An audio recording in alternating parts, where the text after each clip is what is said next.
पहला चैप्टर क्या है? वास्तविक संख्या। देखिए, वास्तविक संख्या समझने से पहले आपको बहुत सारे संख्या समझना पड़ेगा, क्योंकि वास्तविक संख्या की सीमा बहुत बड़ा है। तो पहले वास्तविक संख्या समझने से पहले ये समझते हैं प्राकृत संख्या क्या होता है।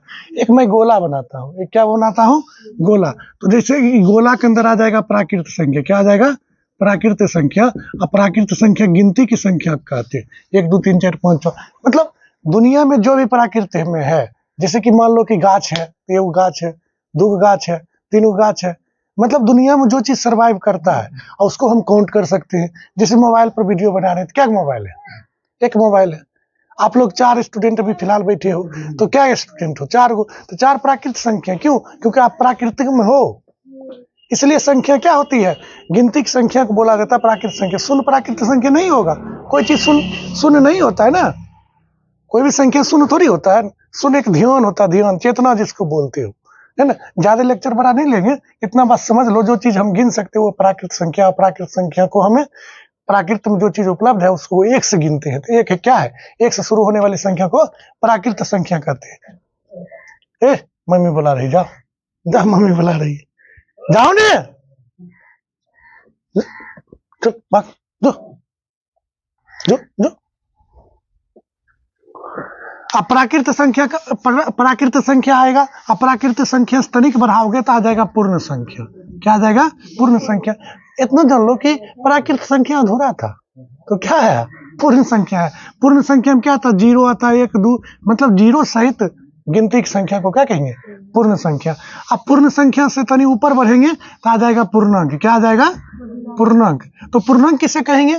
तो उसमें क्या होगा कि माइनस प्लस वाला भी संख्या को ले लेंगे। -2, -1, 0 1 2, मतलब प्लस माइनस दोनों वाला संख्या को ले लेंगे। जब उससे ऊपर जाएंगे, अच्छा आप बात करें सम संख्या विषम संख्या, तो सम संख्या विषम संख्या कहाँ आएगा? तो सम संख्या विषम संख्या का आप कहाँ रख सकते हो? तो पूर्णांक में रख सकते हो, है ना। पूर्णांक में रख सकते हो। ये हो गया सम संख्या जो 2 से कटता है, एक हो गया विषम संख्या जो 2 से नहीं से कटता। तो सम संख्या हो जाएगा 0 1 2। अच्छा, माइनस में भी आएगा, माइनस में भी सम संख्या हो सकता है, प्लस में भी हो सकता है। आपको उदाहरण बहुत कम मिलेंगे माइनस वाले। और विषम संख्या क्या होंगे? 1 2 1 3 5, ये सब विषम संख्या होंगी। जब सम विषम पढ़े और पूर्णांक पढ़े, उससे जब आगे बढ़ेंगे तब आप आएगा वास्तविक संख्या। क्या आएगा? वास्तविक संख्या, जो कि हमको पढ़ना है, वास्तविक संख्या। अब वास्तविक संख्या में इसके 2 परिवार होते हैं। क्या परिवार होते हैं? 2 परिवार होते हैं। एक होता है परिमेय संख्या, एक होता है परिमेय संख्या, दूसरा क्या होता है? वह परिमेय संख्या। क्या होता है? वह परिमेय। अब परिमेय संख्या किसको कहेंगे? जैसे P/Q के रूप में लिख सकते हैं, P/Q के रूप में परिमेय संख्या को नहीं लिख सकते। अब सबसे बड़ी बात है परिमेय संख्या का उदाहरण याद रखना। परिमेय संख्या का उदाहरण 0 हो गया, 22/7 हो गया, है ना। अच्छा, दशमलव वाला भी होगा, दशमलव अशांत वाला भी 10 होगा, ठीक है। लेकिन बात करें अपरिमेय संख्या, तो अपरिमेय संख्या जो है क्या? पाई हो, देखो पाई का मान 22/7 होता है, तो पाई होगा वो परिमेय संख्या। और क्या होगा? अच्छा, रूट अंडर वाला भी होगा जिसका वर्गमूल बाहर निकल जाए, है ना। लेकिन इसमें रूट अंडर वाला होगा जिसका वर्गमूल बाहर नहीं निकले। और उसके बाद क्या होगा? दशमलव वाला होगा, दशमलव अशांत अनावृत्ति होगा, मतलब 4 ऐसा देखोगे ना, 2.4 दिए, यहाँ भी दिए, तो फिर 0 4, तब 2 0, तब 4, 3 0, तब 4, इस तरह से रहेगा। तो इसको कहेंगे अशांत अनावृत्ति। क्या है? अपरिमेय संख्या। रूट में भी परिमेय संख्या होगा और रूट में भी अपरिमेय संख्या, लेकिन इसमें ये दोनों में फर्क है। इसको बराबर में 4 लिख सकते हो, इसके बराबर में √5 लिख सकते हो, इसलिए वो अपरिमेय संख्या। अब इसके बाद आता है सहभाज्य संख्या। क्या होता है? सहभाज्य संख्या। तो सहभाज्य संख्या क्या होता है? जिन 2 संख्याओं का मौसा क्या हो, जिन 2 संख्या का मौसा 1 हो, उसे क्या कहेंगे? सहभाज्य संख्या। समझा? तो इस तरह से चलो जाओ जाओ जाओ घर जाओ, गिरा देगा। तो सहभाज्य संख्या किसे कहेंगे? जिन 2 संख्याओं का मौसा कितने हो, 1 हो, उसे क्या कहेंगे? सहभाज्य संख्या कहेंगे। हमको लगता है आपको समझ में आया होगा। आप लोग नोट करोगे? जल्दी करो, 2 मिनट टाइम है। देखते हैं वीडियो कैसे बना। संख्या के बारे में, तो अभाज्य संख्या के बारे में बात करते हैं। तो जो संख्या किसी अन्य संख्या से नहीं कटे, सीधी सी परिभाषा। जैसे कोई भी संख्या स्वयं से कट जाता है ना। एक से कट जाता है, एक और स्वयं को छोड़कर किसी अन्य संख्या से नहीं कटे, उसे क्या कहेंगे? अभाज्य संख्या। और सबसे छोटी अभाज्य संख्या 2 होती है। 2 सम संख्या भी है, अभाज्य संख्या भी। एक ना तो अभाज्य है ना तो भाज्य है, ठीक है। तो ये बात आपको याद रखना है। 1, 3, 5, 7 ये सब क्या है? अभाज्य संख्या। बात करें 1 से लेकर 100 तक में कितना अभाज्य संख्या है? तो 25 अभाज्य संख्या। 1 से लेकर 50 तक में कितना अभाज्य संख्या है? तो 15 अभाज्य संख्या। 50 से लेकर 100 तक में कितना अभाज्य संख्या है? तो स्वाभाविक है 10 अभाज्य संख्या होंगे। अब बात करें भाज्य संख्या, क्या? भाज्य संख्या। अच्छा, एक बात हम अभाज्य संख्या के बारे में बता देंगे, हमें लेना चाहेंगे। अभाज्य संख्या देखोगे ना, अभाज्य संख्या 6 के मल्टीपल के अगल बगल वाला होगा। जैसे कि 2, 3 तो ही गया, 5 और 7। अब 6 दूनी 12, 11, 13, 6 18, 17, 19 है ना। फिर 6 चौक 24, या तो 23 होगा, 25 है ना। 6 25 30, या तो 29 होगा, 31 होगा, 29 31 ऐसे लिख सकते हैं, बड़ी फास्ट में लिख सकते हैं। 6 चौक 36, 36 से पहले 35 तो होगा नहीं, 37 होगा। 6 7 42, 41 43 होगा। मतलब इस तरह से अभाज्य संख्या लिख सकते हैं, 6 का मल्टीपल के अगल बगल, ठीक है। ये अभाज्य संख्या हो गया। अब हो गया भाज्य संख्या, क्या? भाज्य संख्या। तो जो संख्या, अब जस्ट उल्टा है, इसी को कहते हैं यौगिक संख्या। क्या बोलते हैं? यौगिक संख्या, या संयुक्त संख्या भी बोलते हैं। क्या बोलते हैं? संयुक्त संख्या। तो वैसी संख्या जो एक और स्वयं को छोड़कर अन्य संख्या से भी कटे। और सबसे छोटी यौगिक संख्या क्या है? 4, 4, 6 है ना, 8, 9, ये सब क्या है? यौगिक संख्या। अब तो अब बात करिए एक न भाज्य और अभाज्य संख्या का अवधारणा में बात करें एक को, तो एक ना तो क्या है? एक ना तो भाज्य संख्या है, और ना तो क्या है? ना तो अभाज्य संख्या। ये टेस्ट में हम डाले थे, अभाज्य संख्या है। तो फिर क्या क्या एक है? क्या? प्राकृत संख्या है, पूर्ण संख्या है, बहुत सारी बात, परिमेय संख्या है, ये सब बोल सकते हैं, लेकिन भाज्य अभाज्य के अंतर नहीं रख सकते। ये हो गया एक के बारे में स्पेशल याद रखना है। और उसके बाद हम बात करें, तब बात करें 1 से लेकर 1 से 100 तक कितनी भाज्य संख्या है? तो भाज्य संख्या कितनी है? तो स्वाभाविक है, अगर मान लो 25 भाज्य संख्या है तो कितने होगा? 75 नहीं होगा भाज्य संख्या, क्योंकि एक लेंगे ना तो कितने होंगे? 74 भाज्य संख्या होंगे। ये चीज आपको समझना पड़ेगा। तो इसको अभी आप फिलहाल नोट कीजिए, उसके बाद हम आगे की चीज बताते हैं। एक्सरसाइज आप देखिए, जैसे कि देखो, कोई भी एक्सरसाइज शुरू करने से पहले, कोई भी एक्सरसाइज शुरू करने से पहले अगर हम उसके प्रमेय को अगर देख लेते हैं तो थोड़ा उस एक्सरसाइज क्या होता है? आसान हो जाता है। हम 1.1 बताने से पहले, एक प्रमेय है, प्रमेय नंबर 1.1। 1.1 में क्या कर रहा है? यूक्लिड विभाजन प्रमेय का। क्या है? यूक्लिड विभाजन, यूक्लिड विभाजन प्रमेय का। इसमें क्या बोल रहा है? यूक्लिड विभाजन प्रमेय का यूक्लिड विभाजन प्रमेय का इसमें क्या बोल रहा है कि कोई भी संख्या, मान लो कोई भी संख्या a और b है ना, a और b, कोई भी संख्या a और b है, ऐसा बोल रहा है। अगर हम a अपने भाषा में लिख देते हैं, यदि a में b से भाग देने पर क्या होंगे? शेषफल, जो शेषफल आएंगे भाग देने पर शेषफल हमेशा भाजक से क्या होगा? भाजक से छोटा होगा, है ना, भाजक से छोटा होगा। ये नियम है। जना हम मान लो कि तुमको कहे कि 2 से भाग लगाओ रे 7 से, तो तुम क्या कर? 2 एकम 2, गलत हो गया। क्यों? क्योंकि जो शेषफल जो होगा भाजक से क्या होगा? छोटा होगा। मतलब जो 2 से भाग लगा रहे हैं तो शेषफल या तो 0 होगा या तो 1 होगा। लेकिन आप क्या कर रहे हो कि भाग लगा रहे हो और शेषफल क्या आ रहा हो? बड़ा आ रहा है। मतलब आपको भाग नहीं आता है। अगर यही चीज हम अगर बनाएंगे तो 7 से भाग लगाएंगे, 2 तिया 6 घट के, अब जो शेषफल आया 2 से छोटा आया तो सही है। तो यही बात यहाँ पर यूक्लिड विभाजन प्रमेय का बोल रहा है कि कोई भी संख्या a और b में अगर भाग लगाए, है ना, a में b से भाग लगाए तो शेषफल हमेशा क्या होंगे? छोटा होंगे। अगर इसको छोटा फॉर्म में लिखे भाषा तो a बराबर क्या होंगे? BQ + R, ऐसे लिख दिए।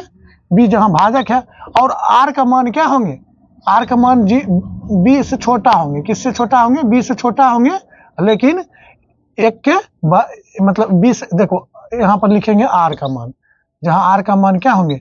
b से छोटा होंगे, और लेकिन 0 से क्या होंगे?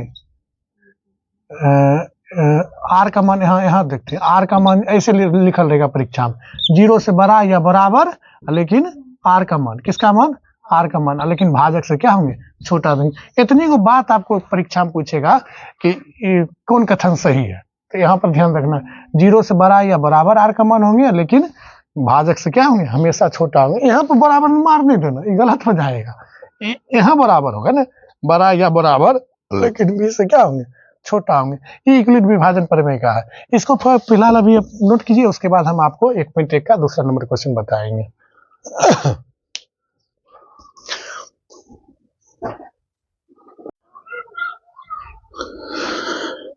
आप देखो 1.1 का क्या बोलो, 1.1 का क्वेश्चन, पहला क्वेश्चन है महत्तम खाली निकालना है। तो आप लोग को निकालने आता है, तो पहला क्वेश्चन को क्या कर रहे, छोड़ रहे, महत्तम तो निकालना है। बच्चे से सीख रहे महत्तम कैसे निकाला जाता है, वहां पर भारी आसान भारी देगा, है ना, आपके कंसेप्ट के ऊपर है, बना पा रहे हो, कैलकुलेशन है।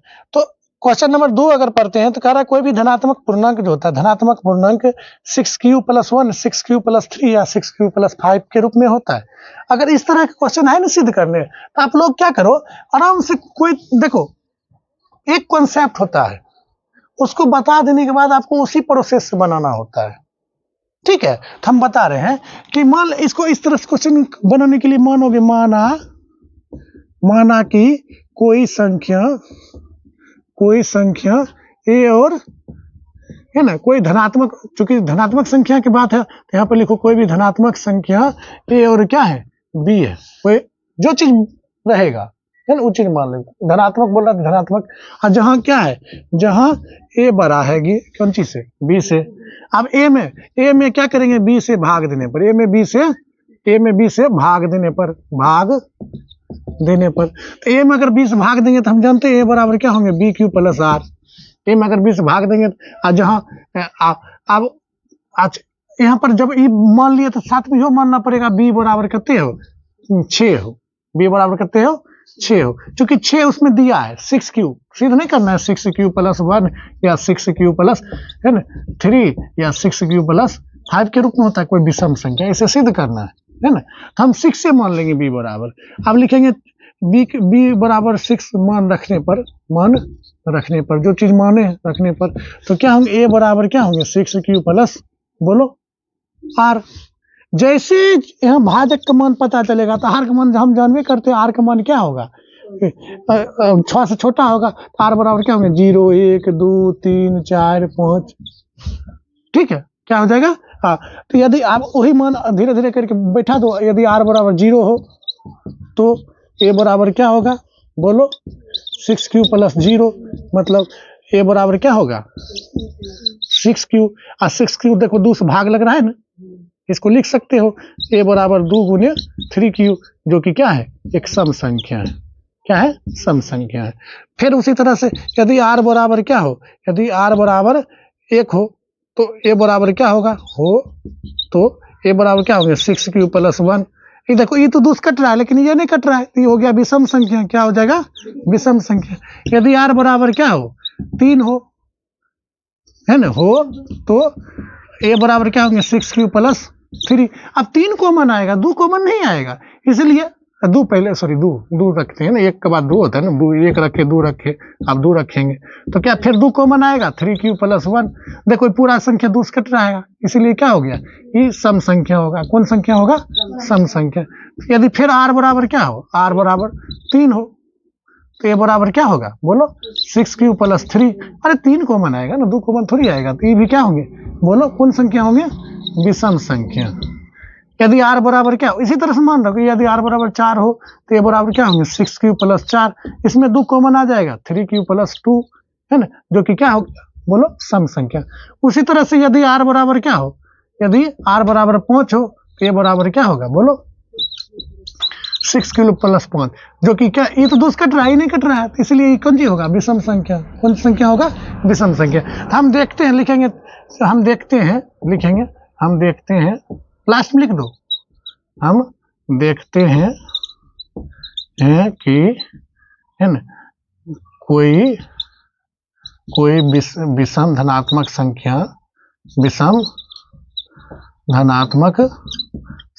क्या है, 6q + 1, 6q + 3 या 6q + 5 का क्या होता है? रूप होता है। समझ में आया? ये बहुत इंपॉर्टेंट है, बोर्ड में पूछेगा। आप लोग क्या करो, नोट कर लो। अब उदाहरण संख्या जो है, आप देखो उदाहरण संख्या आप जो है 3 देख सकते हो, परीक्षा में पूछेगा। तो कह रहा है कोई भी धनात्मक पूर्णांक जो होता है, क्वेश्चन है कोई भी धनात्मक पूर्णांक 4q प्लस क्या 4q प्लस 1 या 4q प्लस 3 का रूप होता है, ऐसा मतलब सिद्ध करना है। वो एग्जाम्पल जो तुम्हारे किताब में 3, तो इसके लिए सिद्ध करने के लिए क्या करेंगे बता भला?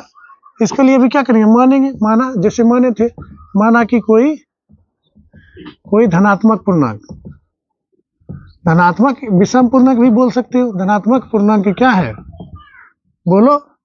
ए और बी है, ए और बी है। उसी तरह से चलेंगे, जहां क्या है, ए बड़ा है किससे, बी से, और बी बराबर कितने है, 4 है। इस बार 4 मांगे, यहाँ पर 4 दिया था ना, 4 मानेंगे। अब ए में क्या करेंगे, ए में बी से भाग देने पर तो इक्वलिट भी भाग देते हैं, तो ए बराबर क्या होता है, बी क्यू प्लस आर। और जहाँ क्या है, ये चीज लिखो, जहाँ क्यू और आर क्या है, पूर्णांक है, ऐसे लिख दोगे ना, तनी नंबर देते रहेगा, है ना। अब इक्वलिट विभाजन, जब जैसे ही बी बराबर मान रखेंगे, बी बराबर 4 मान रखने पर, तो ये बराबर क्या होंगे, 4q प्लस आर।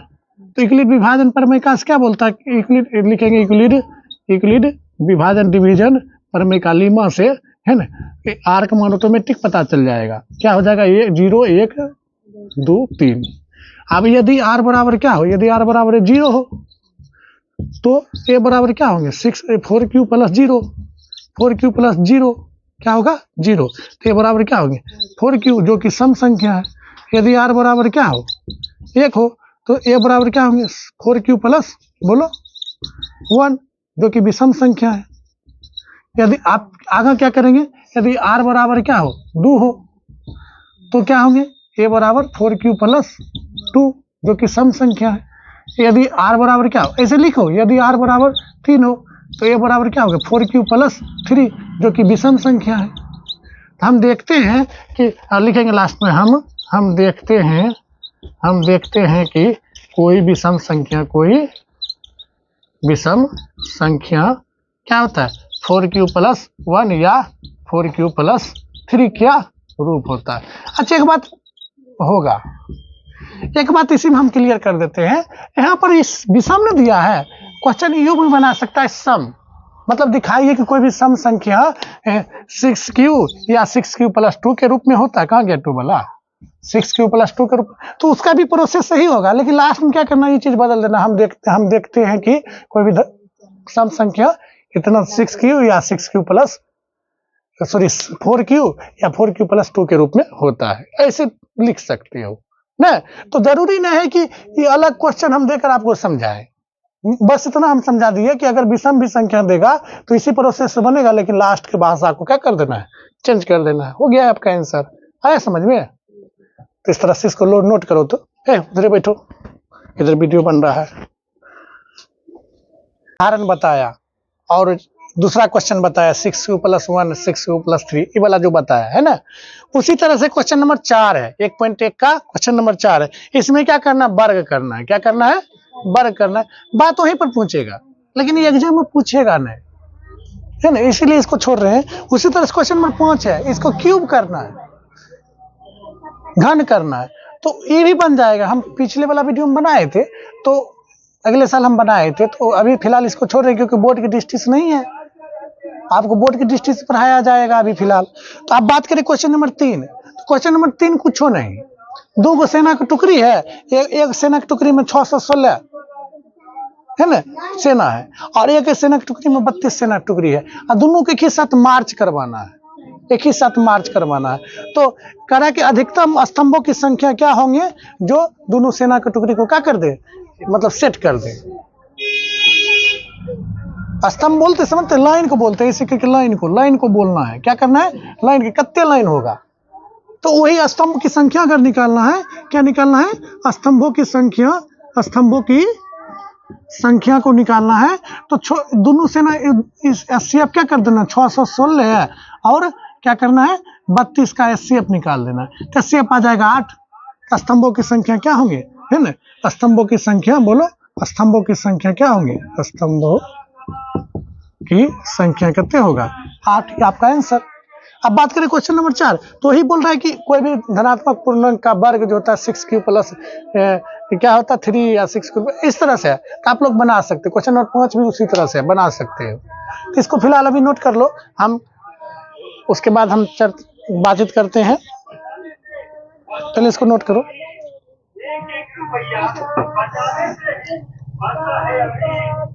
चलो आप उसके बाद देखो, जैसे कि ये वीडियो है, ये वीडियो क्या है, परीक्षा को केंद्र में रखकर फास्ट स्पीड में पढ़ाया जा रहा है। तो परीक्षा में कौन कौन क्वेश्चन था उसका भी एक निगाह देखें। तो परीक्षा में जो है लघुत्तम महत्तम से संबंधित भी कुछ क्वेश्चन आते हैं। जना कहेगा 3 घंटी है जो 5 मिनट 10 मिनट 15 मिनट के अंतराल पर बढ़ता है। 3 घंटी है जो इतना इतना मिनट के अंतराल पर बनता है, तो कितना मिनट के बाद एक साथ बढ़ेगा। तो उसके लिए क्या करना पड़ेगा, लघुत्तम लेना पड़ेगा। जैसे मान लो क्वेश्चन बना रहे हैं, कोई घंटी है जो 5 मिनट और 10 मिनट और 20 मिनट के अंतराल पर क्या होता है, या 15 मिनट के अंतराल पर बजता है। घंटी क्या होता है, घंटी बजता है, घंटी बजता है। तो तीनों एक साथ कब बजेगी, या यूँ दे देगा कि 10 बजे बज गया है, तीनों एक साथ 10 बजे एक साथ क्या हुआ, एक साथ बजा, एक साथ बज गया है ना, बज गया। ध्यान दो, एक कोमल तुम भी ध्यान दो, तीनों एक साथ क्या हो गया 10 बजे बज गया। अब पुनः तीनों एक साथ कब बजेगा, हम तो पहले ये पता तो लगा ले कि तीनों घंटी एक साथ कितना मिनट के बाद बजेगा। तो तीनों के डेविएशन को एक रखने के लिए हमको क्या करना पड़ेगा, एचसीएफ लेना पड़ेगा। ये टाइमों का एचसीएफ लेना पड़ेगा, जो टाइम जो बजने का टाइम है, सॉरी एचसीएफ बोलते हैं, एलसीएम लेना पड़ेगा। 5 मिनट 10 मिनट और 15 मिनट का क्या करना पड़ेगा, एलसीएम लेना पड़ेगा। जैसे एलसीएम लोगे 5 10 15 का एलसीएम लोगे, 5 से लगाओगे 5 कम 5 5 दूनी 10 5 या 15 5 गुने 3 गुने 2 5 गुने 2 गुने 3 5 कितने आएगा 30। तो 30 मतलब कि घंटी तो 30 मिनट के बाद, पहले तो यहाँ क्वेश्चन पूछ देगा कितना मिनट के बाद तीनों घंटी एक साथ बजेगा, तो 30 मिनट। अब क्वेश्चन तो नहीं और ट्विस्ट करना होगा, तो कहेगा 10 बजे तीनों घंटी बज गया, अब पुनः तीनों घंटी कितना मतलब कितना बजे बजेगा। तो स्वाभाविक है 30 मिनट के बाद तीनों घंटी फिर से पुनः एक साथ बजेगा। तो नेक्स्ट आंसर नेक्स्ट समय क्या होंगे 10:30 है ना, इतना बजे जो है घंटी पुनः एक साथ बजेगा। यहां से ये क्वेश्चन आता है। एक क्वेश्चन है तुम्हारे किताब में एक दिया है, एक वृत्ताकार पथ पर सोनिया और रवि जो है चक्कर, सोनिया हो गया, सोनिया जो है, सोनिया और रवि क्या होता है चक्कर लगाता है। ये मान लो रवि है, ये क्या है सोनिया और रवि क्या होता है चक्कर लगाता है। सोनिया जो है उस चक्कर को 18 मिनट में लगाता है, रवि जो उस चक्कर को 12 मिनट में लगाता है। सोनिया कितने मिनट में लगाता है 18 मिनट, और रवि कितने हैं 12 मिनट। तो कह रहा है कि दोनों एक साथ एक ही स्थान पर चलना प्रारंभ करता है, कितने मिनट के बाद पुनः एक मतलब एक साथ दोनों मिलेगा। तो हो ना हो इसी तरह से क्वेश्चन है दोनों, या इस यही क्वेश्चन के हिसाब से ये क्वेश्चन घंटी वाला है। बोली नहीं आपका एनसीईआरटी किताब से ही बाहर नहीं देगा, कॉन्सेप्ट वही रहेगा। तो क्या होगा, तो अब दोनों एक साथ कब मिलेगा, तो एलसीएम लोगे, एलसीएम ऑफ 12 मिनट और कितने 18 मिनट है ना, तो कितने आएगा 36। तो दोनों एक साथ कब मिलेगा 36 मिनट के बाद दोनों एक साथ पुनः गोल गोल ऐसे घूमते जाएगी घूमते जाएगी घूमते जाएगी। जैसे कि मान लो कि यहाँ पर जैसे रवि 12 मिनट में मतलब चक्कर लगाता है, एक चक्कर पूरा करता है, सोनिया 18 मिनट। जैसे कहेगा स्टार्ट, तो रवि जो है हार्ड स्पीड से आगे बढ़ेगा, क्योंकि कम मिनट में उसको चक्कर हुआ हार्ड तो बहुत वो निकल जाएगा, आगे निकल जाएगा। सोनिया एकदम ऐसे ऐसे ऐसे दौड़ते दौड़ते पीछे हो जाएगी। लेकिन कोनो तो समय आएगा जो दोनों एक साथ मिलेगा, यहाँ पर आके फिर यही पॉइंट पर मिलेगा, तो वो समय क्या होगा 36 मिनट। ये 3 चक्कर मारेगा, एक चक्कर मार लिया, 2 चक्कर मार लिया, 3 चक्कर में यहाँ आएगा, आज सोनिया 1 चक्कर मारेगा, दूसरा चक्कर में फिर यहाँ आ जाएगा, दोनों एक साथ हो जाएगा ना। आया समझ में। इसीलिए हम समय के क्या करते हैं, यहाँ भी लघुत्तम लेते हैं, यहाँ पर समय के भी लघुत्तम घंटी वाला हम भी लेते हैं। समझ में आया, तो नोट करो, तो इसको परीक्षा में पूछेगा और 2 नंबर में पूछेगा। अब देखो आप लोग को जब आभास संख्या हम पढ़ा दिए तब उसके बाद क्या बात है, मतलब जब आभास संख्या हम पढ़ा दिए तो आप उसी को तनी आगे बढ़ाते हैं तो कोई संख्या दिया रहता है और उसको कहता है अभाज्य गुणनखंड के रूप में व्यक्त करें। तो पहले अभाज्य गुणनखंड के रूप में व्यक्त हम बाद में करेंगे, पहले ये तो समझ ले कि अभाज्य गुणनखंड के रूप में हम तो कर देंगे, लेकिन अभाज्य गुणनखंड के रूप में करेंगे तो क्या होगा। बैठो पहले बढ़िया से। देखो हम ये जान लिए कौन सी संख्या अभाज्य संख्या है। तो आप क्वेश्चन ऐसे पूछेगा निम्नलिखित संख्या को अभाज्य गुणनखंड के रूप में क्या कीजिए, व्यक्त कीजिए। तो अभाज्य संख्या जैसे कि, तो हम ये जानने की कोशिश करेंगे कि कोई संख्या 2 है तो कोई संख्या 2 से कैसे कटेगा। तो 2 के विभाज्यता का नियम जानते हैं, तो 2 का विभाज्यता का नियम, तो 2 के विभाज्यता के नियम में क्या होगा, जिस संख्या का अंत में 0, 2, 4, 6, 8 रहे उस संख्या क्या होगा, अंत में लिख लो, अंत में ये रहेगा तो 2 से कट जाएगा। बात करें 3 वाला क्या नियम है, 3 से कोई भी संख्या क्यों कटेगा, तो सबका नियम होता है ना विभाज्यता का नियम क्या होगा, कोई भी संख्या पूरा 3 से कैसे कटेगा। तो संख्या की योग, क्या संख्या का योग 3 से कट जाएगा, 3 से विभाज्य होगा। संख्या का योग अगर 3 से विभाज्य होगा तो संख्या भी क्या होगा, तो संख्या भी 3 से क्या होगा, संख्या भी 3 से विभाज्य होगा। अब कौन से विभाज्यता, तो कौन से विभाज्यता में क्या होगा कि अंत में, संख्या का अंत में देखोगे, अंत में 0 या 5 रहेगा तो संख्या क्या होगा बताओ, 5 से कट जाएगा। अब ये 3 को याद रख के आप कोई भी संख्या को क्या कर सकते हैं, अभाज्य गुणनखंड के रूप में व्यक्त कर सकते हैं। तो हम जैसे एक उदाहरण देते हैं, 1.1 का पहला क्वेश्चन देखो क्या है, आप लोग को किताब लाने हो तो देख सकते हो। तो पहला क्वेश्चन क्या है, करा कि एचसीएफ और एलसीएम ज्ञात करना है ना। और अच्छा दूसरा चैप्टर में 1.2 में है, मतलब 1.2 में है, क्या करना है, अभाज्य गुणनखंड करना है 1.2 में। करा ना 140 का अभाज्य गुणनखंड करे। 1.2 का पहला क्वेश्चन क्या है, 1.2 का पहला क्वेश्चन करा कि 140 का अभाज्य गुणनखंड करे। तो ऐसे 2 से लगाएंगे 70 है ना, फिर 2 से लगाएंगे, हमको पता है 2 से कट जाएगा क्योंकि अंतिम में क्या है 0 है, तो 2 से ना करके भाग लगा देंगे है ना, 2 तिया 6, फिर 2 5 10, 35 बारी में, फिर अंतिम में 5 है तो 5 रहेगा तो 5 से काट देंगे, तो 5 7 35, तो क्या हो गया बोलो 140 को क्या लिखोगे, 2 गुने 2 है तो 2 पर पावर 2, 5 क्या गया 1 है और 7, इस तरह से लिख सकते हैं, सभी को लिख सकते हैं। जैसे 156 है, 156 2 से लगाएंगे, 2 7 14, 2 8 16, फिर अंतिम में 8 है, 2 से लगाएंगे 2 3 6, 2 9 18, फिर अंकों की योग देखो 3 से कट रहा है, 9 3 12, 9 3 12, 3 से कटे 3 कम 3 3 3 9, अब हो गया। तो 156 को क्या लिखोगे, 2 पर पावर 2 गुने 3 गुने 13, इस तरह से लिख सकते हैं। तो इसको बना लेना, ठीक है, इसको नोट करो। तो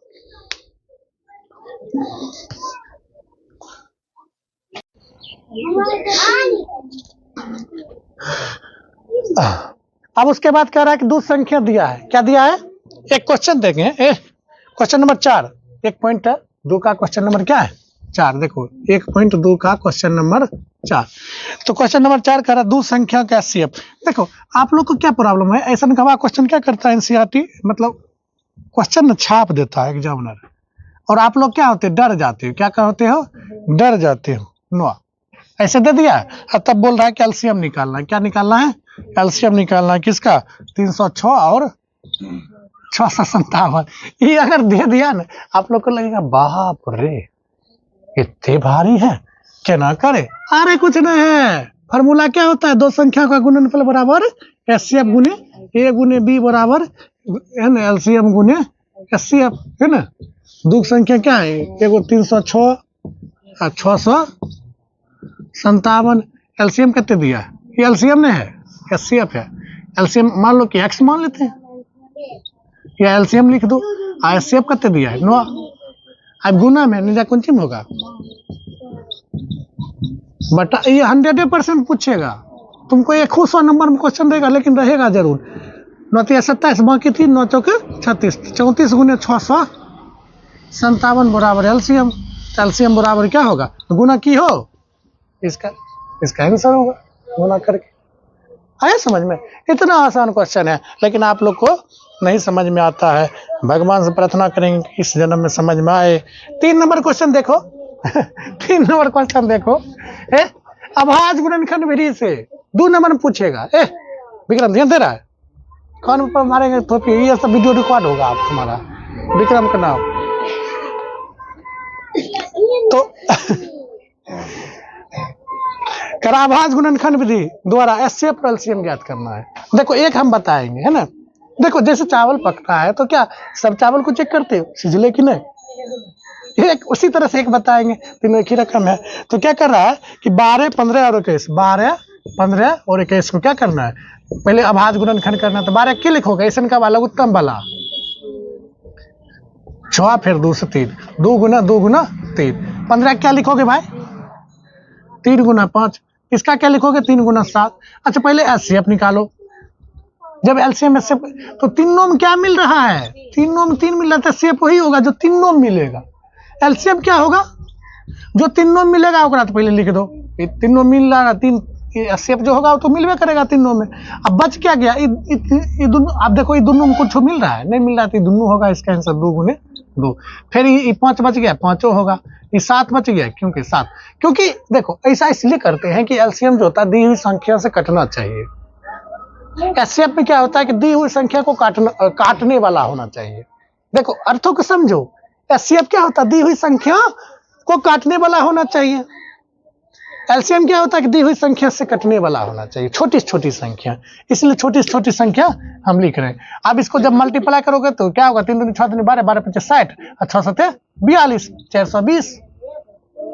आपका क्या हो गया, आंसर हो गया। नोट करोगे, नोट करो जल्दी।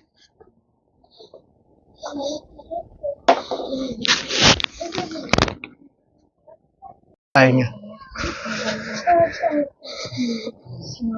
चलो अब कुछ क्वेश्चन है, करा कोई भी संख्या, एक क्वेश्चन दिया है, कोई संख्या है ना, संख्या क्या दिया है, 6 पर पावर n, क्या शून्य पर समाप्त हो रहा है। क्वेश्चन है कोई संख्या, क्वेश्चन क्या है 1.2 का क्वेश्चन नंबर 5 है शायद। तो कोई संख्या है, करा कोई संख्या जो है ये है, ठीक है, इस संख्या शून्य पर समाप्त हो रहा है। जहां n क्या है, जहां n क्या है बोलो, जहां n प्राकृत संख्या, तो मान लेंगे संख्या क्या है दिया है, ये सोल्यूशन हम कर रहे हैं।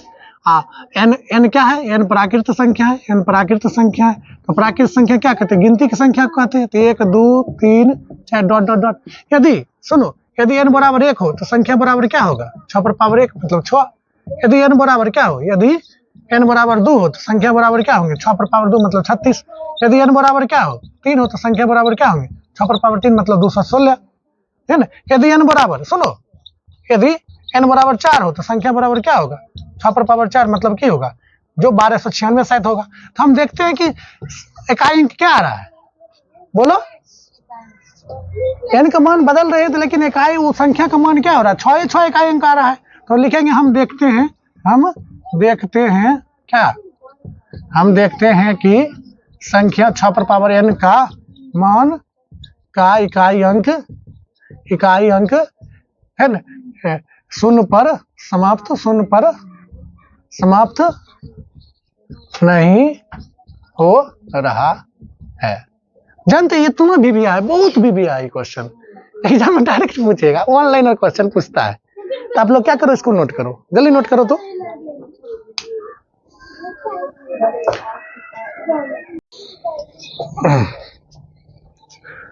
देखो निशान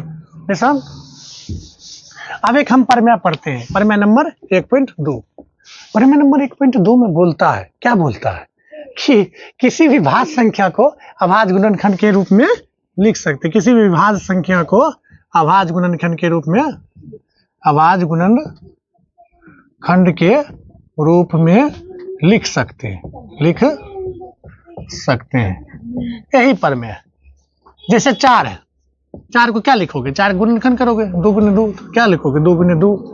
6 है, भाज्य संख्या है, तो 6 को क्या लिखोगे, 2 गुने 3। ठीक है। तो इसी तरह से क्वेश्चन है, क्वेश्चन नंबर 1.2 का क्वेश्चन नंबर क्या है, क्वेश्चन नंबर 1.2 का क्वेश्चन नंबर 6, 1.2 का क्वेश्चन नंबर 6 बोल रहा है कि संख्या जो है, संख्या क्या दिया, करा दिया संख्या जो है 13 गुने 11, कौन सी दिया है, 7 गुने 11 गुने 13, क्या दिया है, 7 गुने 11 गुने 13 प्लस 13 एक भाज्य संख्या है, एक भाज्य संख्या है। ऐसा क्वेश्चन, ऐसे इसमें 2 क्वेश्चन है, ऐसे इसमें क्या क्वेश्चन है, 2 क्वेश्चन है, लेकिन आपको अलग अलग करके 2 नंबर में पूछेगा। और ये इतना भी है कि हम क्या बताएं। तो संख्या क्या दिया, ही दिया है, तो फिर से लिखेंगे संख्या बराबर 7 गुने 11 गुने 13 प्लस 13, है ना। तो संख्या बराबर क्या होगा, पहले गुना का ना काम करोगे तो इसको गुना करोगे ना 1001 आएगा प्लस 13। अब आपको याद होना चाहिए 1001 होता है, अब 1001 होता है, ठीक है। अब संख्या बराबर क्या होगा, इसको जोड़ोगे तो 1014। अब 1014 गुणनखंड करो 1014, 2 से लगाएंगे 5 0 7, फिर 3 से लगाएंगे 3 3 एकम 3, बाकी 2 3 छक्का 18, 3 नंबर 27, फिर 13 गुने 13। तो फिर संख्या बराबर क्या होगा बोलो, ये मतलब प्लस को हटाना है बाबू, गुना के रूप में लिख सकते हो, भाज्य संख्या को गुना के रूप में लिख सकते हैं, यहाँ जोड़ के रूप में है, इसको हटाना था, इसलिए क्या किए, गुना करके जोड़ दिए। अब जोड़े फिर उसके बाद गुणनखंड कर दिए, 2 गुने 3 गुने 13 के स्क्वायर। तो लिखेंगे चूंकि दिया संख्या को अभाज्य गुणन के रूप, अभाज्य गुणन खंड के रूप में क्या कर सकते हैं, लिख सकते हैं। यहाँ पर लिखो लिख सकते हैं, अतः इसलिए दिया संख्या बोले तो 7 गुने 11 गुने 13 प्लस 13 एक क्या है, एक भाज्य संख्या है। आया समझ में, समझी। उसी तरह से इसका दूसरा पार्ट, क्वेश्चन नंबर जो है 6 का दूसरा पार्ट को बनाना है, ठीक है, नोट कीजिए तो इसको।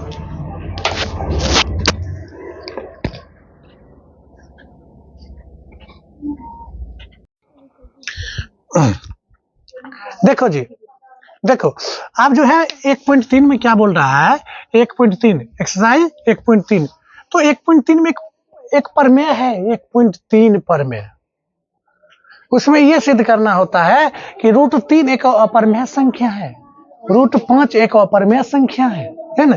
तो क्वेश्चन क्या है, क्वेश्चन के रूप में हम लेते हैं, सिद्ध करे कि √3 एक अपरमेय संख्या है। क्या होता है, एक देखो प्रमेय जो होता है ना, प्रमेय उसको सिद्ध किया जा सकता है, प्रमेय को सिद्ध किया जा सकता है, अवधारणा को सिद्ध किया नहीं जा सकता है। Am I right? आपको पता होना चाहिए, कोई भी प्रमेय है तो उसको सिद्ध किया जा सकता है, अवधारणा को सिद्ध किया, अवधारणा का मतलब क्या, जना प्राकृत संख्या की अवधारणा, उसको कैसे सिद्ध करेंगे, हम जान रहे प्राकृत संख्या 1 2 3 4 है, उसको कोई नहीं सिद्ध कर सकता है। ये चीज छोटी छोटी बात को समझो, ठीक है।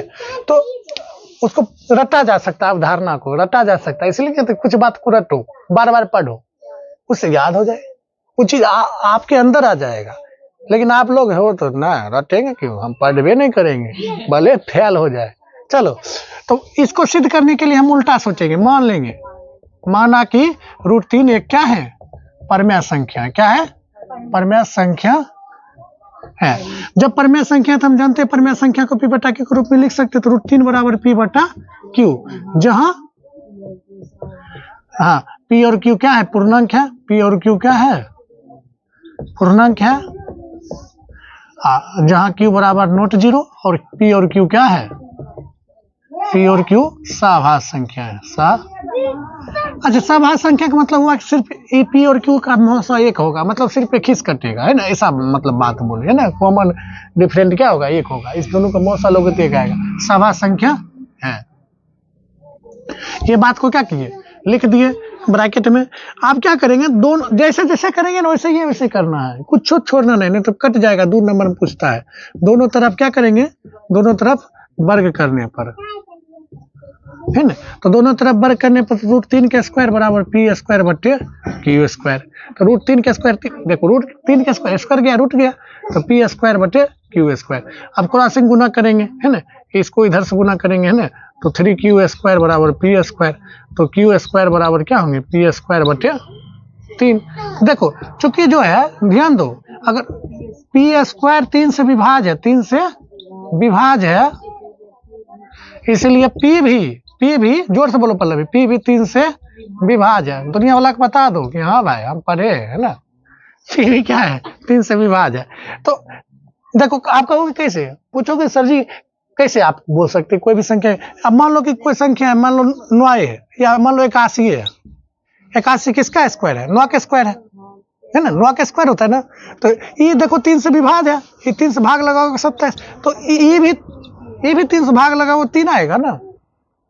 तो हम बोल सकते हैं कोई भी संख्या, अगर कोई भी संख्या का स्क्वायर किसी संख्या से विभाज्य होता है तो संख्या भी उस संख्या से क्या होता है, विभाज्य होता है। ठीक है, तो अब जब विभाज्य है तो p का मान हो न हो किसी का मल्टीपल होगा, है ना। तो इसलिए अतः जो है p बराबर हम मान लेते हैं 3m, है ना, 3m।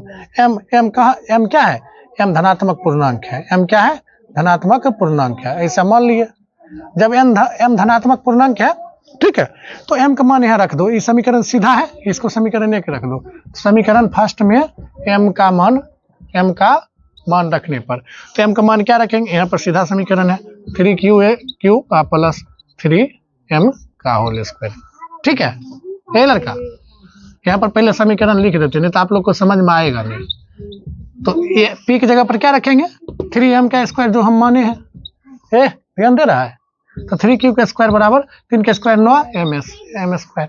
ठीक है, अब 3 गुना में ऐसा करो, 9 किधर बुला लो, है ना, 3q का स्क्वायर यहाँ पर और देते रहो। ठीक है, बटा 9 बराबर m स्क्वायर। आप क्या करेंगे, m स्क्वायर बराबर क्या होंगे, 3 तिहाई 9, तो q स्क्वायर बटे 3 फिर लिखेंगे, फिर वही बात है ना, ये वाला, चूंकि q स्क्वायर 3 से क्या है, 3 से विभाज्य है, इसलिए q भी 3 से विभाज्य होंगे, 3 से क्या होंगे, विभाज्य है। तो आप क्या, अब लास्ट में क्या लिखोगे, है ना, लास्ट में क्या लिखोगे, हम देखते हैं p और q, हम लिखेंगे, हम देखते हैं, चूंकि हम देखते हैं कि, है ना, p और q क्या है, q 3 से विभाज्य है, विभाज्य है, जो सह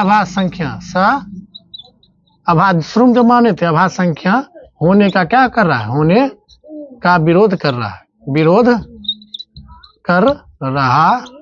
है।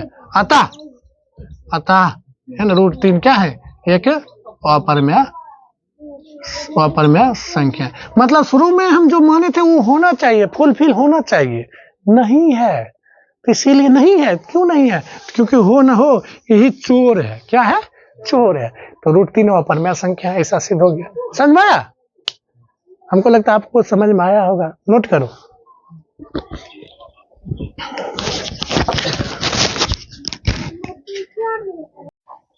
अब उसके बाद देखो क्वेश्चन नंबर 1.3 का, क्वेश्चन नंबर 1.3 का क्वेश्चन नंबर 2 देखो, जैसे कि 1 नंबर क्या दिया है, √5 एक अपरिमेय संख्या, जहां जहां 3 है वहां क्या कर दो, 5 कर दो, जहां जहां 3 है वहां 5 कर दो, और बन जाएगा √5 एक अपरिमेय संख्या है कि नहीं। समझ रहे हैं, बना के लाना घर से। क्वेश्चन नंबर 2 में बात करें कि क्या करना है, क्वेश्चन नंबर 2 संख्या दिया है कि सिद्ध करना है कि क्या दिया है, सिद्ध करे कि 3 + 2 √5 एक अपरिमेय संख्या है, ऐसा क्वेश्चन। इसको सिद्ध करने के लिए हम क्या करेंगे, मानेंगे, माना कि आई हम इसलिए बता रहे हैं कि यही परीक्षा में पूछेगा, 3 + 2 √5 एक क्या है, परिमेय संख्या है। अच्छा, √5 √3 वाला इसलिए नहीं पूछता है कि चूंकि भारी है, तो लंबा खींचता है, तो 2 नंबर में उतना बड़ा बनाए क्यों, हल्का हल्का पूछता है ना। तो इन द्वारा तो ये परिमेय संख्या मान लेंगे, तो परिमेय संख्या है तो इसे p बटा q के रूप में लिख सकते हैं, तो p बटा q। अब वही चीज लिखोगे जहां p और q क्या है, p और q नहीं दोगे तो यहाँ नंबर कटेगा, ऐसा नहीं दोगे ना तो नंबर कट जाएगा, p और जहां q बराबर नोट 0, 3 उचित लिखवे करना है ना। अब p और q क्या है, लिखो रहोगे तो याद हो रहेगा, q अभाज्य संख्या है, अभाज्य, ये दोनों तो जरूर लिखना है, ये दोनों है ना, ये वाला क्वेश्चन में अभाज्य संख्या है। अब चलो ठीक है, बहुत हो गया। अब 3 जोड़ में कुंजिम होगा, हम तो ये सिद्ध कर चुके हैं कि √5 एक अपरिमेय संख्या है, तो हम ये कोशिश करेंगे कि √5 को अकेला कर दे, क्या कर दे, अकेला। इधर देखो दोनों तरफ हम परिमेय मानेंगे, इधरों परिमेय इधरों परिमेय, अभी फिलहाल माने हैं तो ठीक चल रहा है, इधर माने हैं इधर रूले है। अब हम इसको अकेला कर देंगे, पता चलेगा कि वो परिमेय संख्या, तब मान लेंगे पूरा हो रहा है ना। चलो, अगर 3 जोड़ में कुंजिम होगा घटा, तो p बटा q - 3। अब बहुत करो तो लघुत्तम ले लो, तो लघुत्तम q लघुत्तम आएगा p घटा 3q, है ना, एक तो स्वाभाविक है, गुना, एक गुना होने जाकर भाग में होगा, √5 बराबर P घटा 3Q बटा 2Q। अब ये देखो, ये पूर्णांक है, ये पूर्णांक है, पूर्णांक जोड़ घटा गुना भाग कुछ पूर्णांक होता है। अब पूर्णांक का P बटा Q भी क्या होता है? परमेय संख्या होता है। तो ये तो परमेय है, ये नहीं है परमेय।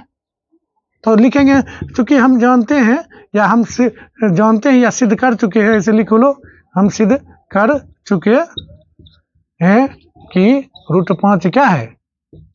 √5 एक, या हम जानते हैं ना, ऐसे लिखो, सिद्ध कर चुके हैं, हम जानते हैं, ऐसे लिखो, हम जानते हैं कि √5 एक क्या है? अपरमेय संख्या है। अतः इसीलिए अतः हमें मानना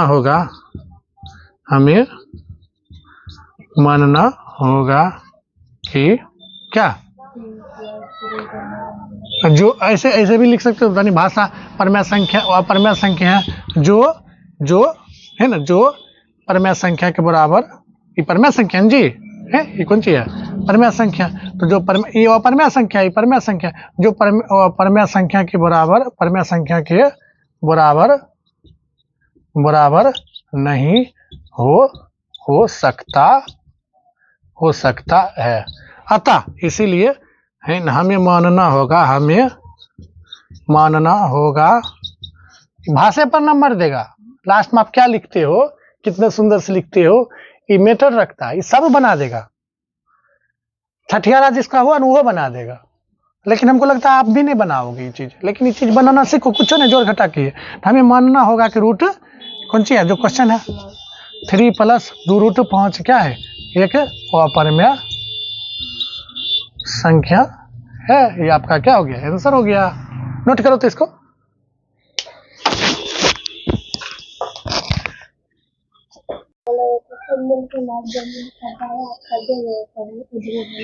देखो ये लड़का, आप देखो, आपको 1.4 पढ़ने से पहले आपको परमेय नंबर 1.5 पढ़ना पड़ेगा। परमेय नंबर 100 कहोगे सर जी परमेय नंबर 3 बताए, परमेय नंबर 4 कहाँ है? 1.4 कहाँ है? तो 1.4 में तुम्हारे किताब में √2 एक अपरमेय संख्या, इसको सिद्ध किया है। √2 एक अपरमेय संख्या, इसको सिद्ध किया है। अब परमेय नंबर 1.5 पढ़ेंगे तो उसमें क्या दिया है? कोई P बटा, मतलब उसमें डायरेक्ट भाषा लिखा है, बहुत अच्छा से लिखा हुआ है, उसको पढ़ो। तो कोई परमेय संख्या, कोई परमेय संख्या P बटा Q है ना, Q है, कोई परमेय संख्या P बटा Q है। Q का अभाज्य गुणनखंड, Q का अभाज्य गुणनखंड 2m और 5n के रूप में, n के रूप में है। तो क्या होंगे? इसका दशमलव रूप है, तो इसका दशमलव प्रसार क्या होंगे? बोलो।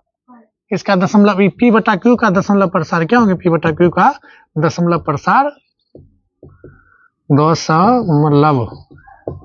प्रसार शांत होंगे। मतलब कि तुमको ऊपर वाला से कोई लेना देना नहीं है, ऊपर चील है कि बियरिंग है कि सांप है, कुछ है, उससे कोई मतलब नहीं। नीचे वाला देखो, उसका अभाज्य गुणनखंड करो, 2 5 के रूप में आएगा तो शांत है, अन्यथा अशांत है। भाग दोगे बड़ा रहेगा, भाग टाइम लग जाएगा। जैसे कि मान लो कि सपोज डेट हम 7/8 कहे, तो ये 8 का गुणनखंड करोगे तो क्या आएगा? तो क्या आएगा?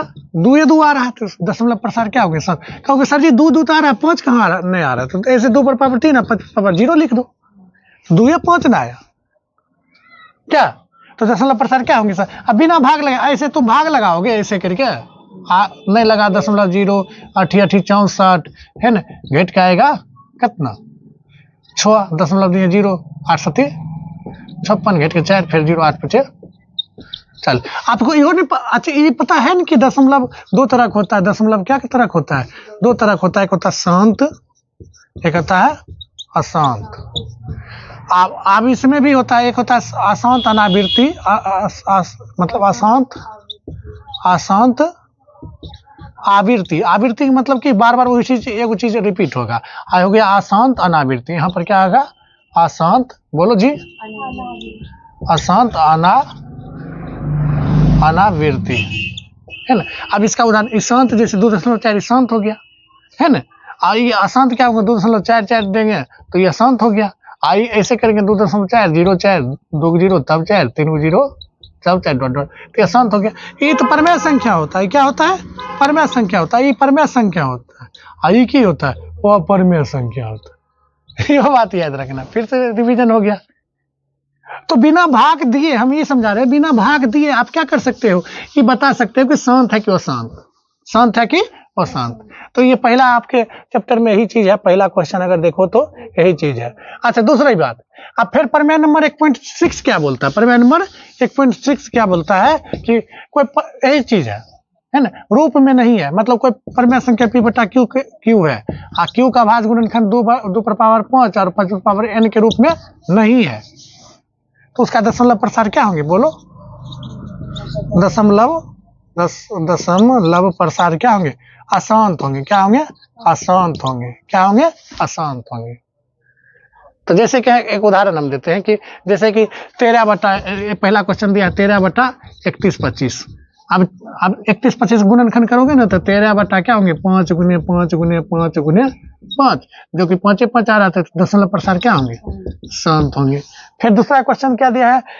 17 बटा 8, तो क्या होंगे? दशमलव प्रसार शांत होंगे।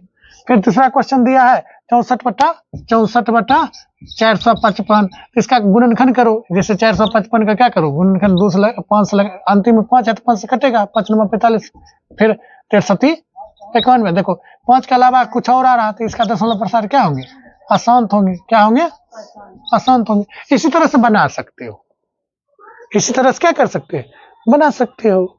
अब उसके बाद जब 2 नंबर क्वेश्चन करा, जो दशमलव प्रसार जिसका शांत है उसको p बटा q के रूप में लिखना है। इसको नोट करो। तो उसके बाद हम बताएंगे, दो संख्याओं की चर्चा करेंगे। दो संख्या का महत्तम, दो संख्या का लघुत्तम क्या होता है। तो दो संख्या के बीच लघुत्तम महत्तम समावर्तक का संबंध पढ़ते हैं। तो दो संख्या मान लेंगे, दो संख्या, कोई दो संख्या है, दो संख्याओं का मतलब गुणनफल जो होंगे, दो संख्या के बारे में बात कर रहे हैं। गुणनफल बराबर क्या होंगे? HCF गुने LCM। ये जानते बहुत ही इंपॉर्टेंट क्वेश्चन है ना, ये बहुत ही इंपॉर्टेंट। कोई कह देगा दो संख्या, मान लो दो संख्या A और B है, दो संख्या क्या है? A और B है, तो A गुने B बराबर क्या होंगे? HCF of A into B, A और B का HCF, और फिर अब मल्टीप्लाई LCM ऑफ A और B, है ना। ये फार्मूला होता है। आप इसी तरह से आप क्वेश्चन ऑब्जेक्टिव में बहुत सारे बना सकते हो, ठीक है। ये रिलेशन याद रखना है, दो संख्या का गुणनफल बराबर HCF गुने LCM। अगर मान लो कि एक क्वेश्चन देते हैं, मान लीजिए कि कोई दो संख्या 10 और 15 है। यदि उसका मौसा कितने है? 5 है, तो लॉसो ज्ञात करें। ऐसे अब इसका देखो आसान तरीका क्या है कि इसका ऑब्जेक्टिव पूछा है, तो इसको ना करके 10 और 15 का क्या करें? लॉसो निकालो। 2 से लगाएंगे 5, अरे क्या है 2 से लगाए, 5 से नहीं लगाए।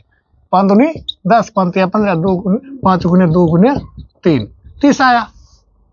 तो पहला तरीका है कि हमको जो चीज पूछेगा वो चीज हम निकाल लेंगे, लेकिन फार्मूला तो होता है, फार्मूला भी तो होता है, फार्मूला FOR फार्मूला, ऐसे ना होता फार्मूला। तो फार्मूला में क्या होता है? दो संख्या का गुणनफल A गुने B, दो संख्या का गुणनफल LCM गुने या HCF गुने LCM, HCF गुने LCM ना। फार्मूला तो पता होना चाहिए ना, कहीं ऐसा ना हो कि ये पहली संख्या छोड़ देगा, दूसरी संख्या दे देगा, HCF LCM दे देगा और कहेगा पहली संख्या निकाली या दूसरी संख्या, तो फार्मूले ना काम देगा। तब तो ऐसे नहीं निकालोगे फट समय LCM, है ना। तो पहली संख्या कितने हैं? बोलो 10, दूसरी संख्या कितने हैं? 15, HCF कितने हैं? 5, LCM कितना है? निकालना है। तो गुना में 5 इन्हें जाके कौन चीज होगा? गुना में जी इधर जाके कौन चीज होगा? भाग में LCM। तो 5 दूनी 10, 30 दूनी LCM बराबर क्या होगा? बोलो 30। देखो यहां भी निकला। आप कहोगे सर जी यही तो फोन है, ये दृश्य निकाल लेंगे, लेकिन क्वेश्चन ऐसे दे देगा दो संख्या का HCF इतना है, LCM इतना है, पहली संख्या इतना है, तो दूसरी संख्या, तब तो फार्मूला काम करेगा। क्या करेगा? फार्मूला काम करेगा। इसलिए फार्मूला को थोड़ा याद करो, समझ में? तो उदाहरण 7 की फार्मूला को क्या करो, आप कॉपी में नोट करो, ठीक है।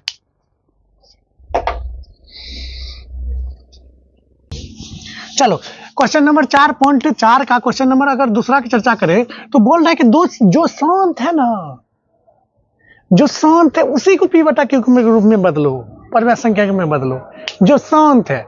जैसे कि 13 बटा 3125 कौन चीज, इसका दशमलव प्रसार क्या है, शांत है, तो इसको क्या है दशमलव रूप में बदलना है। जो शांत है उसको दशमलव रूप में बदलना है।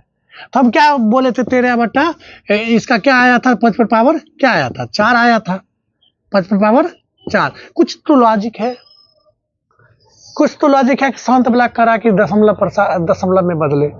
तो क्या करेंगे, एक बात बताते हैं, हम कोई भी मतलब कोई संख्या लेते हैं, मान लो कि पी क्यू आर एस ऐसे संख्या, अगर उसमें 1000 से 10 से भाग देंगे, 10 से भाग देंगे तो पी क्यू आर एस ये अंक है, एक अंक बाद दशमलव होगा।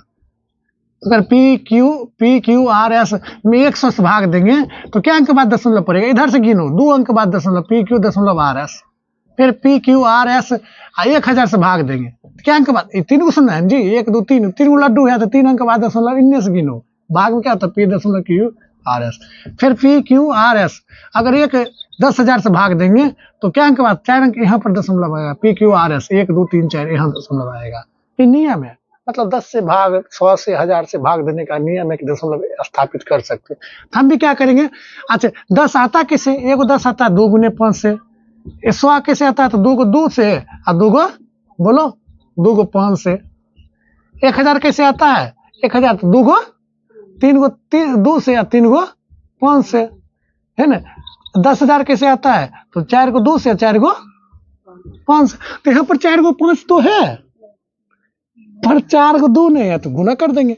अच्छा मैथ में बोलता है जो चीज नीचे से गुना किया ना वो चीज ऊपर से गुना करो, तो 2 पर पावर 4, तो 2 पर पावर 4 का मतलब 16, 2 पर पावर 4 का मतलब 13 गुने 16 बटा 10 पर पावर क्या होगा 4, 10 पर पावर 4 बोले थी, ये हो तो 10 पर पावर 4 है ना। तो अब क्या करो, 16 13 गुना करो, है ना, 16 3 160, 16 48, 160 48 100 200 200 कितने होगा 208। क्या अंक बाद दशमलव देना है, 4 अंक है, 3 होता, आगे नहीं सुनना देकर पीछा सुनना दे सकते हैं यहाँ दशमलव, ये आपका आंसर। कुछ है, भाग दिए दशमलव बदला भी गया, इसी तरह से बनाना है। जो शांत था, अच्छा 2 नंबर वाला शांत था, 17 बटा क्या था 8, 17 क्या लिखोगे, 8 को क्या 17 के 17 ये लिखोगे, 8 को 2 पर पावर 3 लिखोगे, 2 गुना 3। अब 3 को तो 2 है, 3 को 5 पुराना है, क्योंकि हम जानते हैं 3 को 2 3 को 5 पेयर होता है ना, है ना। तो ऐसे नीचा गुना करेंगे तो ऊपर गुना करेंगे। अब यहाँ पर हो गया उल्टा, यहाँ पर क्या हो गया उल्टा नहीं हो गया। अब वैसे चाह में 8 से भागे दे देते जल्दी हो जाता है ना, 8 से क्या करते है ना करके भागे दे देते, लेकिन आपको एग्जाम में ऐसा हवा पूछेगा जो भारी होता है, ताकि आप भाग दो तो फंस जाओ। चिड़िया आएगा दाना डालेगा उसमें फंसना नहीं, हल्का नहीं पूछेगा, भारी पूछता है। तो फिलहाल 125 में गुना करेंगे 17 से, 125 और 17 से गुना करेंगे तो 17 5 85, 17 दूनी 34, 17 कम 17 5, क्योंकि 17 खोरा आता है ना, 12 2 बाकी 11 1 बाकी 2 21 25 21 25। क्या अंक बाद दशमलव देना 3 अंक, ये आपका आंसर। हमको जो बिजनेस कहोगे बनाने वो बिजनेस बनाएंगे, लेकिन फास्ट बनाएंगे। आया समझ में, इस तरह से आप बना सकते हो।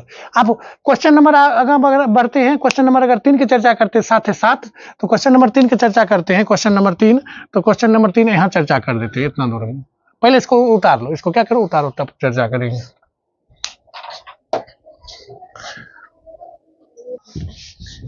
ध्यान दो, आप क्वेश्चन नंबर 3 अगर देखो तो क्वेश्चन नंबर 3 में कुछ लॉजिक है, ट्विस्ट है ना। 1.4 का क्वेश्चन नंबर 3 में बोल रहा 4 मतलब 43.12345 मतलब 9 तक लिखा है। क्या लिखा है, 3 को चीज दिया है, 43.12345 6 7 8 9, फिर क्या लिखा है 43.12345 6 7 8 9, ना करके ग्रीन दे दिया, ये दे दिया। आप क्या फिर तीसरा क्वेश्चन क्या है, अच्छा ये दोनों पहले चर्चा कर ले। अगर इसको पी बटा क्यू के रूप में बदलोगे ना, बोल रहा है दिया, पहले तो इसको बताना ही परमेय संख्या है क्या वो परमेय संख्या, बताओ परमेय संख्या है क्या वो परमेय संख्या है, परमेय संख्या है। अगर परमेय संख्या है तो इसे पी बटा क्यू के रूप में बदल सकते हैं, है ना, परमेय संख्या है तो इसको p बटा q के रूप में बदल सकते हैं। तो लिखेंगे जब या इससे p बटा q के रूप में बदलेंगे तो इसका q का अभाज्य गुणनखंड क्या होगा, q का अभाज्य गुणनखंड है ना, अभाज्य गुणनखंड 2 पर पावर m 5 पर पावर n के का रूप होगा। ये हो गया, बस इतना लिखना, हो गया आंसर। अब ये बताइए परमेय संख्या को अपरमेय संख्या ये कौन सी है, 43.123456789 है ना, ये भी क्या है, अपरमेय संख्या, सॉरी परमेय संख्या है ना, लग रहा है अपरमेय संख्या लेकिन है परमेय संख्या। ऐसे भी p बटा q के रूप में बदल सकते हैं, लेकिन इसे भी p बटा q मतलब p बटा यहाँ पर लिख लो, p बटा q के रूप में बदल सकते हैं, है ना, बदल सकते हैं। तो q बदल सकते हैं ठीक है, लेकिन q का अभाज्य गुणन क्या होगा, q का अभाज्य गुणन खंड क्या होगा, 2 पर पावर m 5 पर पावर n का रूप नहीं होगा, क्या नहीं होगा, कुछ अलग होगा, कुछ तो अलग होगा, क्योंकि अशांत वाला है ना, कुछ अलग होगा। ठीक है, यहाँ से समझ में आया। अच्छा एक बात और हम बता देना चाहेंगे, यहाँ पर क्या दिया है, एक और तीसरा उदाहरण दिया है। अच्छा ये 3 नंबर है, बाप रे, ये 1 नंबर है, 3 नंबर है, 2 नंबर क्या है, 2 नंबर क्या दिया है कि 0.12 0.0 देखो 0.12 0 फिर 1 2 2 0 फिर 1 2 3 0 फिर 1 2 4 0 है ना, फिर 1 2 इन्हें डॉट डॉट दिया है। तो ये बताओ ये कौन सी, ये कौन दशमलव प्रतिशत का कौन सा रूप है, तो अशांत अनावृत्ति है। अशांत अनावृत्ति क्या होता है, वह अपरमेय संख्या होता है। इसे p बटा q के रूप में, इसे p बटा q के रूप में नहीं बदल सकते, इसे p बटा q के रूप में नहीं बदल सकते। आया समझ में। और जब p बटा q के रूप में नहीं बदलेंगे तो कैसे पता लगाएंगे कि q का अभाज्य गुणनखंड क्या होगा, तो इसका ही समझ में आया।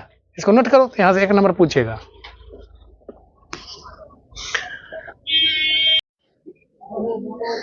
इतने को बात हमको याद है, तुम वीडियो बनाया ना, इतने को बात हमरा अच्छा लगा। चलो अभी जो हम बताने जा रहे हैं उसको क्या गया, दशमलव प्रसार दिया रहेगा, उसको क्या करना है, पहले आपको p बटा q के रूप में बदलना है। तो हम जैसा कि जानते हैं कि शांत और शांत वाला को हम जैसे कि 2.4 दिया है, इसको p बटा q के रूप में बदलेंगे तो शांत है तो 24 लिखेंगे। ऐसे उड़ाए मतलब मान लो बच्चा हम क्या करते थे, ऐसे उड़ाएंगे नीचे 1 देते थे, आज ज्यादा अंक है दशमलव के बाद होते 0 देते थे, 24/10। अब बहुत करेंगे तक काटेंगे 12/5, ये आपका आंसर हो गया। ये तो शांत, ये तो चौथा 5वां क्लास वाला चीज है। फिर 10वां वाला में क्या होगा, तो 2.444 अशांत वाला देगा, अशांत। तो पहले इसको शांत करो, क्या करो, शांत। होता नहीं कि आप मान लो कि तुम लोग दौड़े जा रहे तो हम तुम लोग रुको कहाँ जा रहा है, तो जाने चो वहाँ भोज है ना फुलकारी में, रुको हम ही जाएंगे, धीरे धीरे चल रहा है ना। तो पहले उसको आदमी को शांत किया जाता है। उसी तरह से अशांत है तो इसको क्या करो, शांत करो। तो शांत, इसमें देखेंगे कौन शब्द बार बार रिपीट हो रहा है, तो 4 रिपीट हो रहा है। तो 4 के ऊपर क्या करेंगे, इन माथा पर पानी डाल देंगे, माथा पर क्या डाल देंगे, पानी। तो पानी रेकरिंग इसको बोलते हैं ना, वार बोलते हैं ना, वो डाल दिए, शांत हो गया। इससे पता चलता है कि चीज बार बार रिपीट हो रहा है। ठीक है, अब इसको p बटा q के रूप में बदलेंगे तो 24 लिखेंगे। अब देखो, अब ये वाला नहीं है कैसे उड़ाए नीचे 1 दिए जागवान क्या होते, ऐसे नहीं होता है ना भाई। अशांत वाला के लिए जितना पर रेकरिंग रहेगा उतना नवा देंगे, जितना पर रेकरिंग नहीं रहेगा उकरा वाला 0 देंगे, नवा देकर 0 देंगे। तो ऐसे तो ऐसा तो अंक नहीं है ना जो दशमलव के बाद है जिस पे रेकरिंग नहीं है, है ना, ऐसा नहीं है। अब क्या ऊपर में क्या करेंगे कि जो रेकरिंग वाला के ढक लेंगे कि बच्चा 2 घटा देंगे, तो 22 बटा कितने होगा, ये आपका आंसर होगा। अब दूसरा हम उदाहरण देते हैं, 2.4 2 ऐसे रहेगा। तो इसको क्या लिखोगे, पहले शांत कैसे करोगे, 4.2 और 2 पर रेकरिंग, समझ में आ रहा है ना, 2 पर रेकरिंग। आप क्या करेंगे, ये अंक को पूरा p बटा q के रूप में लिख देंगे, 242 लिख देंगे। अब क्या ऊपर रेकरिंग था, एक ऊपर, एक नवा देंगे। क्या ऊपर रेकरिंग नहीं था, मतलब क्या शांत था, शांत वाला के लिए 0 देंगे। और ऊपर में क्या करेंगे, रेकरिंग किस पे था, अरे 2 पर न था, तो क्या 2 को ढक लेंगे तो क्या बचा, 24 घटा देंगे। ये नहीं कि दशमलव को बाद वाला बहुत क्या करता है कि कहता है दशमलव कोई तरफ है, मतलब नहीं, उसको भी घटा, रेकरिंग वाला कैसे ढक लो, घटाओगे तो कितना आएगा, 8 यहाँ पर 3, 3 में से 2 घटेगा 1, यहाँ 2, 218/90। अगर कट रहा है तो काट दो, क्या से कट रहा है, 2 से कट रहा है, 2 के 2, 2 नंबर 18, 245 बारी में कटेगा तो कितने हुआ 109/45। इस तरह से बनता है, ये ऑब्जेक्टिव में पूछता है, P/Q के रूप में बदले। तो ये तीनों कॉन्सेप्ट है, एक तो है शांत वाला जो कि पूछता नहीं है, एक होता है ये वाला, एक नहीं, एक होता है ये वाला कि दशमलव के बाद एक ऐसा संख्या है जिसको मतलब कहने का मतलब शांत है और एक अशांत है, तो ऐसे तीन ही कॉन्सेप्ट होता है, एक ही मतलब ये तो मान लो बच्चा वाला है, चलो ठीक है, ओके है ना, ठीक है, सीखना जरूरी है। लेकिन अब हम क्या किए कि आपको अलग अलग चीज को नहीं दिए, पहले अशांत दिए तब फिर इसको शांत किए, अब आपको ई देगा या तो ई देगा, है ना। क्वेश्चन तो ऐसे पूछेगा ना, 2.4 पर रेकरिंग का P/Q का मान क्या होगा, क्यू का मान क्या होगा, ऑप्शन देगा, ऑप्शन ए नंबर में देगा 22 है ना 9 आती है आंसर होगा, ऐसे रहेगा क्वेश्चन। आया समझ में, नोट करो। तो पल्लवी बोली कि सर जी वो P/Q ना 2 नंबर में पूछता है, तो 2 नंबर में रहेगा कौन चीज, हल्का क्वेश्चन देगा, जैसे क्वेश्चन देगा 0.3 को है ना P/Q के रूप में बदले, 2 नंबर में रहेगा, क्या नंबर में रहेगा, 2 नंबर, ऐसे ही रहेगा ना, है ना। तब क्या करेंगे, मानेंगे, माना क्या, x बराबर मान लो 0.3, अच्छा रेकरिंग रहेगा, है ना, या डॉट डॉट रहेगा, है ना, 3 3 3 डॉट डॉट, है ना, ऐसे रहेगा, है ना, या रेकरिंग रहेगा, या ऐसे कर देगा 0.3 पर रेकरिंग को P/Q के रूप में बदले, ये क्वेश्चन रहेगा, है ना, या कर देते हैं 0.3333 डॉट डॉट ऐसे। तो अगर मान लो कि अगर रेकरिंग अगर दिया है, मान लो, तो इसको मान लेंगे x बराबर, ठीक है, x बराबर क्या लिखेंगे, रेकरिंग को हटा के ये देगा रेकरिंग ये वाला, तो रेकरिंग है तो क्या बारी लिखेंगे, अनंत बारी लिखेंगे, डॉट डॉट डॉट डॉट।